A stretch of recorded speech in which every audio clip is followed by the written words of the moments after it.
As I'm sure most of you are aware, I have a Patreon channel that does training in psychological operations.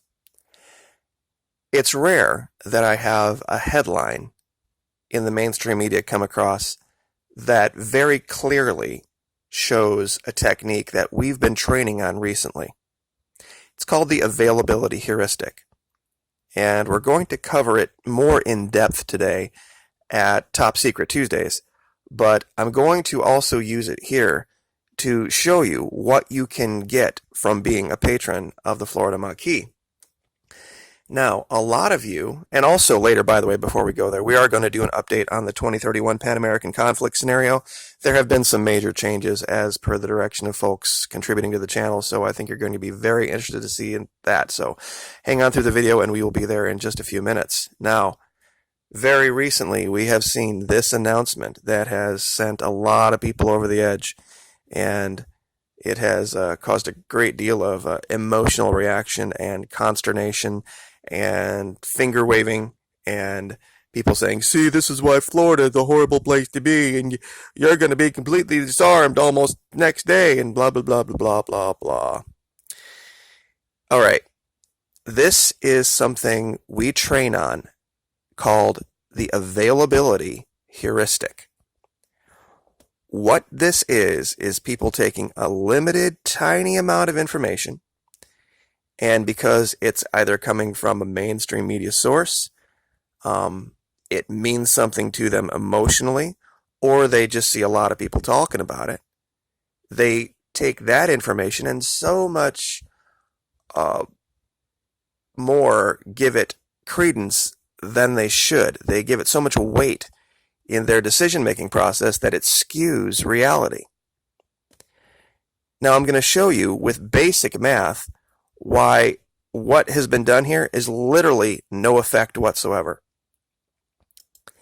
All right, this says 450 gun owners see weapons taken under new Florida law.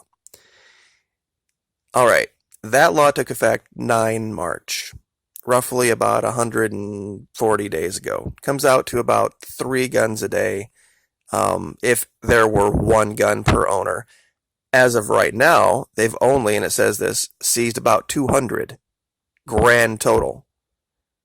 So, but let's just assume that everybody complies and everybody has a gun, and it's 450 guns.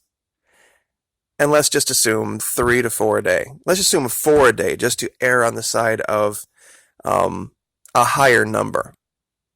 Now, first you would need to know how many guns are in Florida.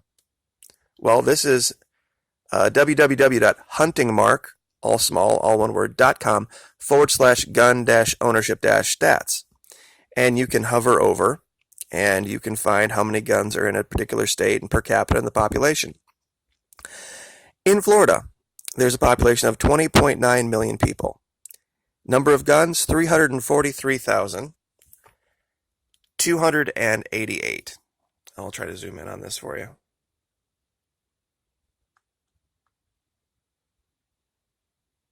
Okay? 16 guns per capita. Now, let's assume no more guns get produced from this point on. How long, at 4 guns a day, would it take Governor Scott to even make a dent? Let's find a calculator. All right. So what was that number again? 343,288 guns.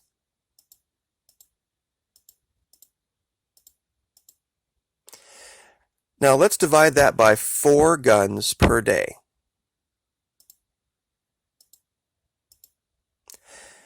That comes out to 85,822 days. Or 235 years. At the current rate, it would take, if there were no more guns produced in the state of Florida, 235 years to seize all of the guns that are in Florida. Now, just for grins and giggles, let's say that they increase by a factor of 10 their gun grab to not 4 a day, but 40.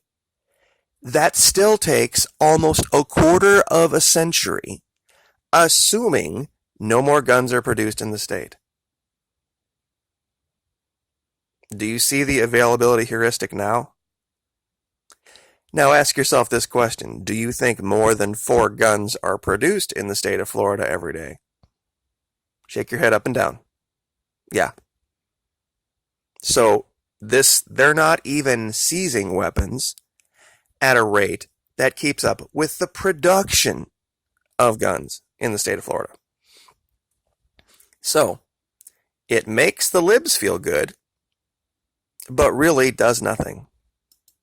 This is the availability heuristic on steroids. So this is what we train on. This is what we show people how to do, to remove themselves emotionally from information and analyze it, and then come to a new conclusion based on all the information. Now, without any further ado, we are going to go to the Pan American conflict. I've put forth a couple more questions, and as a result, there have been some different scenarios put forth. The first most major one is after the Tennessee Freedom Front pushed the UN back across the Ohio River, they decided to redirect their efforts towards going across Minnesota and taking the oil fields in the Dakotas, and they did. But in their absence, the Tennessee Carolina Freedom Front, pushed through their lines and retook 3 of the 5 Great Lakes. However, driving the people out of the Dakotas has caused a great influx of refugees into the new Texarkana Confederation. So while they need the manpower greatly, they are a little bit low on resources, so having control of all of this new area right here is going to help out quite a bit. Up in the Northwest, the Chinese have very deceitfully launched an offensive against the Norreños and retaken California almost all the way down to LA. The demon hordes coming through Mexico have completely wiped out the Sureños. And now we, of course, see there's going to be a confrontation. Still, the Coeur d'Alene Caucasian Constitutional Republic has stood fast and done nothing, being that they're very remote, out in the mountains, out in the middle of nowhere. They're very reluctant to get involved in anything. But because of the problems down here in California, the Chinese have recalled their forces, and Florida is now a safe haven again, under the protection of the TCFF and the NTC. So I will screenshot this and I will put it in the communities tab, and you can look over it at your leisure, and you can give me any kind of input that you would like, and we will continue with the scenario. But it's a good exercise always to see that sometimes we see things happening and we don't see all of the effects of it. The issues with the refugees coming into the NTC, I think, is going to probably be something that is critical in the continuation of the Southern Alliance. Personal opinion there. How the Chinese are going to continue to move down the coast is going to be something, I think, for the patrons of the Florida Maquis, the subscribers, to decide. Because there's a secret to these demon hordes that a lot of people don't know. They have a weakness, and their activities have shown it. So I'll let you guys ponder on that. But anyway, it's going to be Top Secret Tuesday at the Florida Maquis. Patreon channel. That's for the $10 guys, and we would love to have you if you're interested in doing psychological operations training. Training ranges anywhere from 5, 10, 15, 20, and 50. So have a great week, guys. Like, share, subscribe.